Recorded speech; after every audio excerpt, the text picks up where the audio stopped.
আর এবার চলে যাব বেড মজুরের দিকে, কারণ স্বাভাবিক ছন্দে ফিরছে বেড মজুর। সন্দেশখালীর কাটাপোল বাজার, সেখানে খুলেছে দোকান। কাটাপোল বাজারে আজ পুলিশ ক্যাম্প রয়েছে।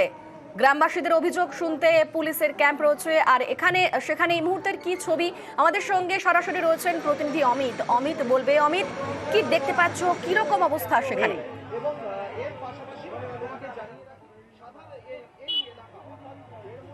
দেখো, আমার ক্যামেরা পার্সন বিপুল ঘোষ, তাকে প্রথমেই বলবো একটা ছবি দেখানোর জন্য যে পুলিশ অভিযোগ কেন্দ্র অর্থাৎ বেড়মজুর কাটাপোল বাজারে যে নতুন বাজার, সেখানে কাঠপোল বাজারে পুলিশ অভিযোগ কেন্দ্র কিন্তু সকাল থেকে আজকেও খোলা হয়েছে।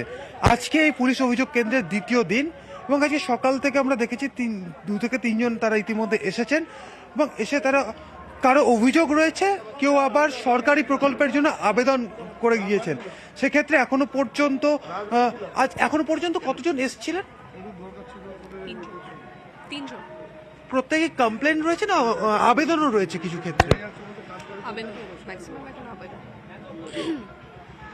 সকাল থেকে 3 জন এসেছিলেন, তার মধ্যে 2 জন অভিযোগ করছেন আর একজন তার সরকারি প্রকল্পের জন্য আবেদন করেছে। এবার আমি বাজারের ছবিটা দেখাতে বলবো ক্যামেরা পার্সন বিপুলকে, যে এই মুহূর্তে একদম যিনি ডিসিপি হাওড়া সাউথের যিনি রয়েছেন বিশ্বজিৎ মাহাতো, তার নেতৃত্বে বা তিনি আজকে এই কাঠপোল বাজারে তিনি রয়েছেন এবং তার এই পুলিশ ক্যাম্প কিন্তু তার দায়িত্বে আজকে রয়েছেন এবং পুলিশ ফোর্স মোতায়েন করা রয়েছে। দোকান বাজার অর্থাৎ যেটি এটি বাজার এলাকা, সেক্ষেত্রে সকাল থেকে স্বাভাবিক ছন্দ বলা যেতে পারে যে সাধারণ মানুষ তারা বাজারে আসছেন, বাজার করছেন, দোকানপাট খুলেছেন, টোটো চলছে, লোকজন আসছেন, সমস্ত কিছু স্বাভাবিক অবস্থায় রয়েছে। এবং একই সঙ্গে যে পুলিশ অভিযোগ কেন্দ্র খোলা হয়েছে, আজকেও সেটি খুলেছে দ্বিতীয় দিন আজকে, সেখানে সাধারণ মানুষ আসছেন। যেহেতু পুলিশের তরফে গতকালও এখানে এলাকায় মাইকিং করা হয়েছে এবং এসপি এবং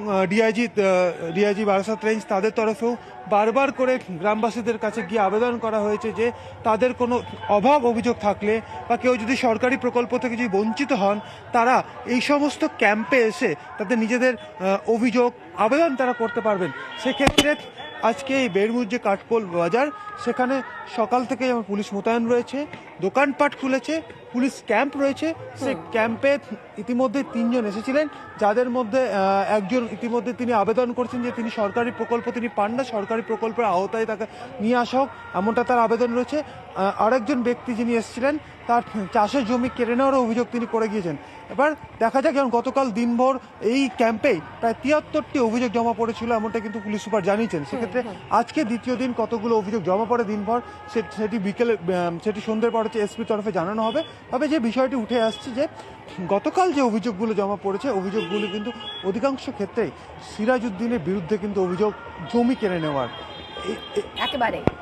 একেবারেই দাদার পর ভাইয়ের কীর্তি, অভিযোগের পাহাড়ে শাহজাহানের ভাই সিরাজউদ্দিন। শনিবার পুলিশের